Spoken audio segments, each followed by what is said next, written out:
अस्सलाम वालेकुम। Hello friends, आप लोग ये देखें, ये वही स्लैब है जिसकी कंक्रीट की वीडियो मैंने आप लोगों के साथ शेयर की थी। इसकी जो है वो साइड की शटरिंग रिमूव कर दी गई है। ये फ्रेम है, इसकी साइड की शटरिंग रिमूव कर दी गई है, ठीक है। और इसका रिपेयरिंग का अमल जारी है। और ये आप देख रहे हैं कि ये जो है, जो हंड बना हुआ है, ये बाय पॉन्डिंग मेथड जो है वो स्लैब की क्यूरिंग की जाती है। तो इसीलिए जो है वो इसमें अभी पानी छोड़ा जाएगा। बीच में इसके पार्टीशन बनाए जाएंगे। पार्टीशन बनाने के बाद इसमें पानी छोड़ा जाएगा। अब आप ये शटरिंग जो भी देख रहे हैं, साइड में प्लेट्स खड़ी हुई हैं, यहाँ जो है वो इसकी साइड की शटरिंग रिमूव कर दी गई है। रिमूवल ऑफ शटरिंग हो गया इसका और रिपेयरिंग का अमल जारी है। ये दूसरा फ्रेम है। ये वही स्लैब है जो लास्ट वीडियो में मैंने आपके साथ कंक्रीट पोरिंग की डिटेल शेयर की थी। अब आप ये देखें, ये हनी कॉम्बिंग है।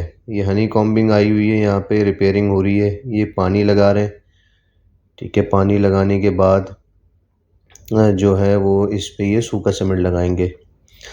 अभी ये मज़ीद पानी लगा रहे हैं, इस पे पानी लगाएंगे मज़ीद। आगे भी कुछ रिपेयरिंग आई है।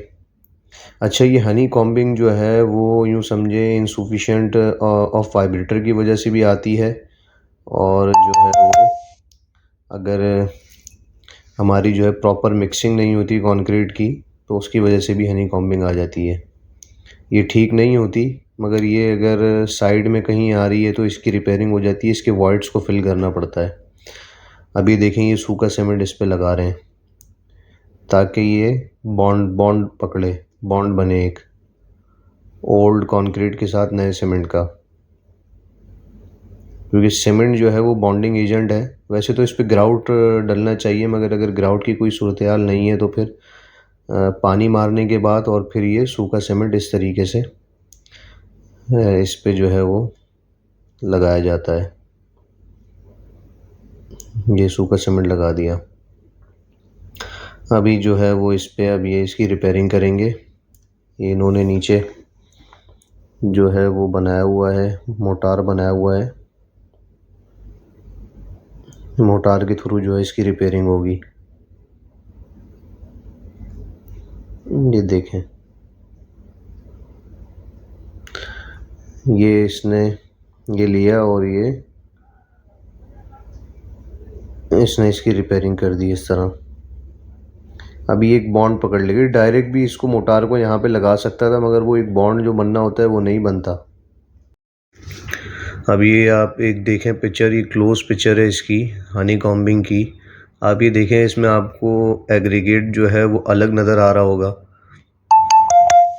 एग्रीगेट इसमें अलग नज़र आ रहा है। इसमें एग्रीगेट इसी वजह से अलग हो जाता है ड्यूरिंग कंक्रीट। अगर हम इसमें वाइब्रेटर नहीं चलाते और हमारा जो प्लांट से कंक्रीट आया है उसका स्लम जो है वो टाइट है, स्लम की वैल्यू कम है, स्लम टाइट है, तो फिर ये जो है इसमें प्रॉपर वाइब्रेशन करनी पड़ती है।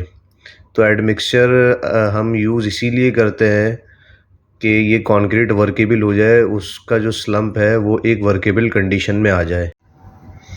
ये आप देखें, ये आफ्टर रिपेयरिंग की एक पिक्चर है।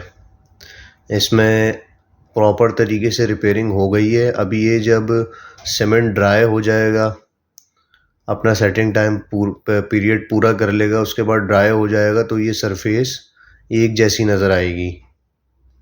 थोड़ा सा ये वाज़े होता है, मगर अगर हम इसको प्रॉपर तरीके से लगा देते हैं तो ये फिर कुछ टाइम में सरफेस एक जैसी नज़र आने लगती है।